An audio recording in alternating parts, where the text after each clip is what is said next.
তোমাদের মনে আছে সেই বক্সটার কথা? আজকে আমরা সেটার ফাইনাল লুক দিব। Hi ghosty, I am ghost princess Mani. কেমন আছো তোমরা?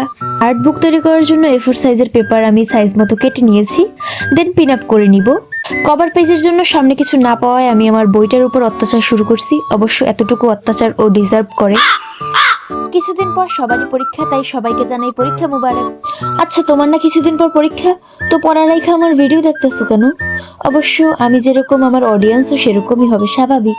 তোমাদের একটা সত্য ঘটনা বলে শোনো। আমাদের স্কুলে দুইটা মেয়ে পড়াশোনায় অনেক ভালো। একজন এসএসসি পরীক্ষা দেওয়ার পর পাগল হয়ে গেছে, আর একজন মেবি 8-9-এ থাকতে পাগল হয়ে গেছে। এখন এই গল্পটা থেকে শিক্ষণীয় বিষয় এটাই যে অতিরিক্ত পড়াশোনা করলেই পাগল হয়ে যেতে হবে। আমার কথার সাথে একমত হলে অবশ্যই কমেন্ট বক্স ব্ল্যাক হার্ট দিয়ে ভরিয়ে দাও। আজাইরা বকবক করতে করতে আমাদের কাজ প্রায় শেষ। এই বক্সটার নাম আমার ড্রিম বক্স দেওয়া উচিত, বাট বক্সটার নাম রাখার দায়িত্ব না হয় তোমরা নাও। পরের ভিডিওতে কি বানাবো জানাতে ভুলো না। পরের ভিডিওটা তোমার কমেন্ট নিয়েও আসতে পারে। So bye bye গোস্টি।